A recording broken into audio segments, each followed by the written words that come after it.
Hi, my name is Zheqing, and today I will introduce our work that addresses safety in a decentralized multi-agent environment using Gaussian processes.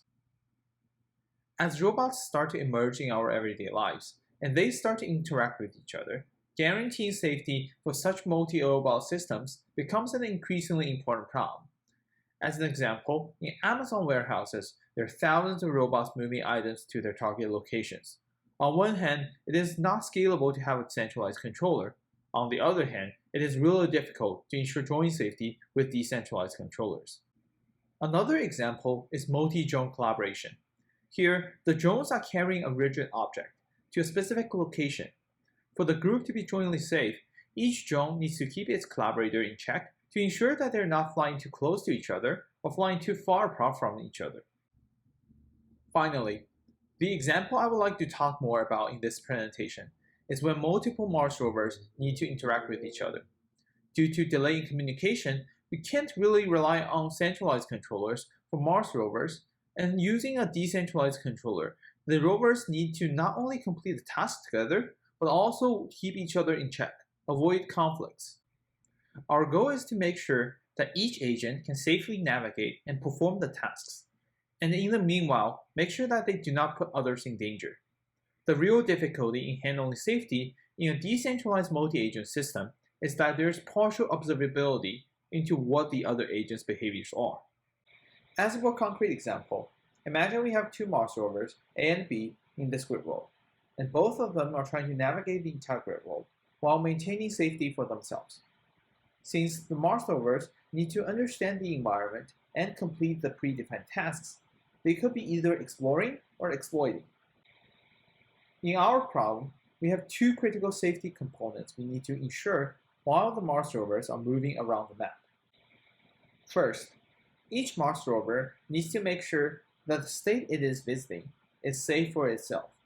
That is, we're defining individual safety as when each agent's individual reward is greater than a predefined threshold, like H. Here, the individually safe states are shown in green. In this work, we assume that the agents have the same reward function. To ensure individual safety, for our first challenge, we need each agent to explore the world in order to estimate if the surrounding states are safe to visit. After each agent is able to ensure its own safety, the next safety criterion is joint safety. In our problem, we define a set of jointly unsafe states which are deterministic and known to the agents. The jointly unsafe states are independent of individual safety. For example, we can define joint safety when there's no collision between the agents. Basically, the Mars rovers cannot simultaneously move to the same location as shown here, and we mark these states as jointly unsafe.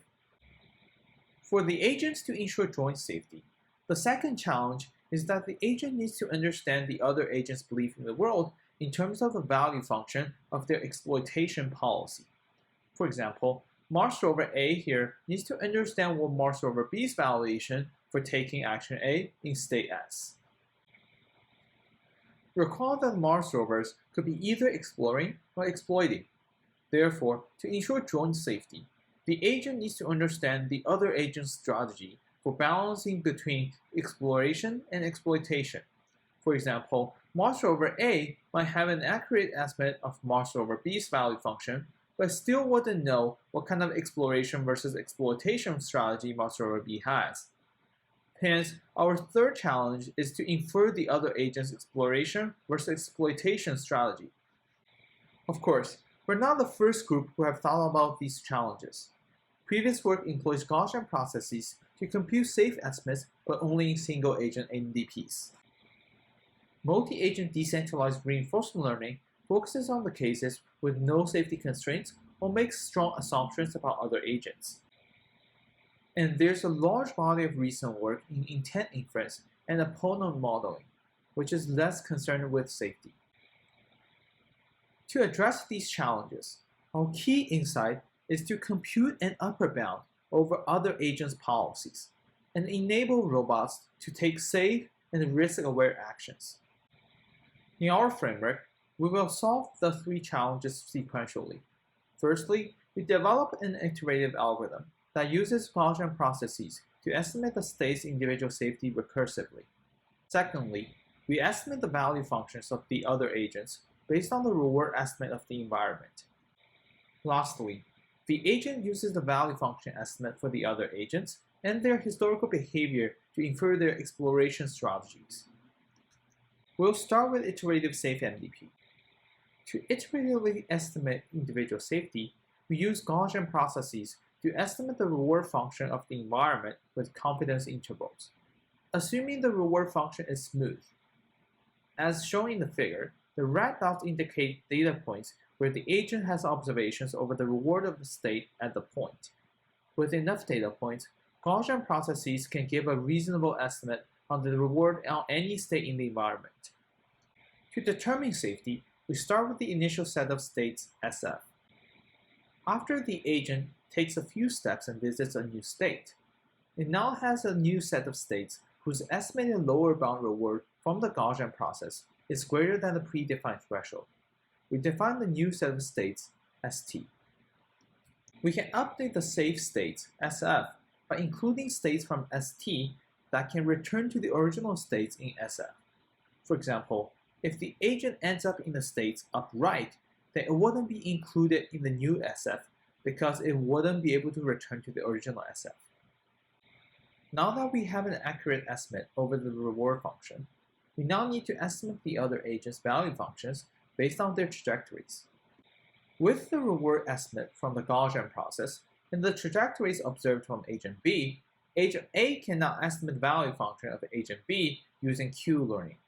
Suppose agent B has visited the states in yellow, then the classic Q-learning algorithm RT is the reward estimate from the Gaussian process as T and S prime are sampled from the yellow region in visitation order.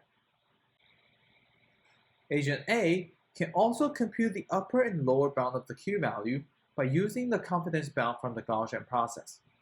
The upper bound of agent B's Q value can be obtained by replacing RT with its upper bound when performing the Bellman update, and similarly for the lower bound. Now that we have a good estimate of the value function, we only need to determine the other agents' exploration strategies based on their trajectories. Recall Mars rovers could explore or exploit. We assume the agents follow two main classic exploration strategies: Boltzmann exploration and optimism facing uncertainty. The first classic approach for exploration versus exploitation is to apply Boltzmann exploration. This strategy scales the probability of applying an action proportional to the value of the state action pair. Here, in this strategy, the probability of taking action A in state S is equal to a softmax ratio. Here T is the scaling factor. When T equal to 0, the policy is purely greedy. When T goes to infinity, the ratio becomes a uniformly random policy. Another difference between softmax and this ratio is that we're taking the expected Q value, Q mu, of the candidate state action pair, but using the lower bound, QL, for all other actions. This is to get the upper bound of the Boltzmann exploration policy. Another classic approach for exploration is optimism facing uncertainty.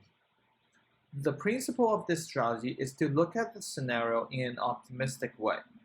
Here, we also use a softmax-like policy to represent this strategy. To represent the optimism over the existing state, we take the upper bound QU of the candidate state action pair and the expected Q value Q mu of all other action candidates. With both Boltzmann and optimism facing uncertainty policies defined, now we can estimate agent B's transition probability P from ST to ST plus 1. We can parameterize the distribution with epsilon, which balances between optimism facing uncertainty and Boltzmann strategies.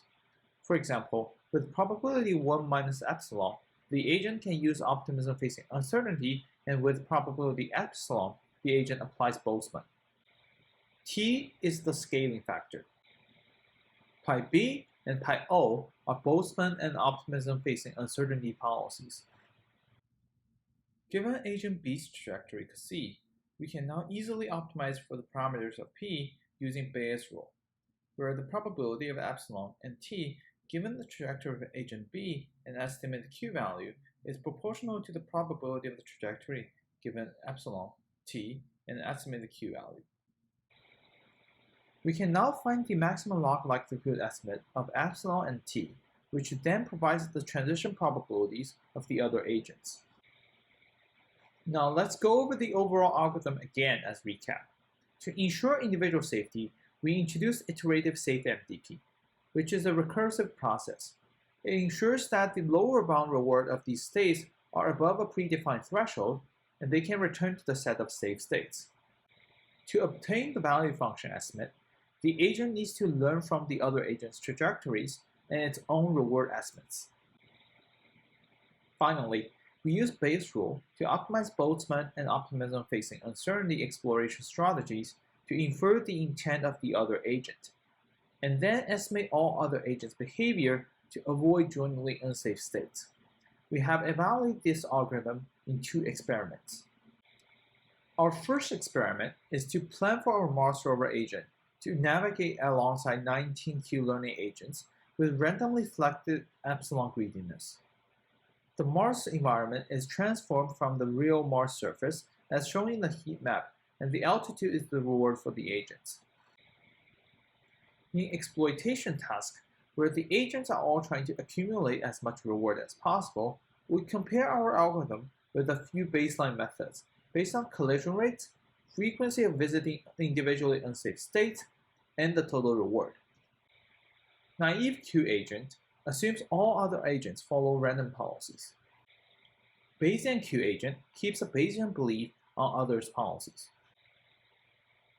Safe Q agent not only considers its own state, but also all the other agents' states when estimating individual and joint safety. Multi-safe Q agent runs our algorithm and it outperforms the baselines. Considering an exploration task where all agents are trying to visit as many new states as possible, we compare our algorithm with baselines on joint and individual safety similar to before, as well as number of visited states. Here we use the single safe MDP agent as our baseline, which applies the state-of-the-art safe MDP algorithm from Zheqing et al. With minor modifications.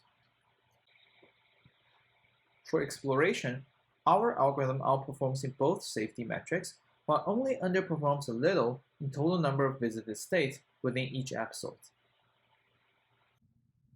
In our second experiment, we coordinate our quadcopter with another Q-learning quadcopter to deliver a cargo to the goal position in a simulation environment.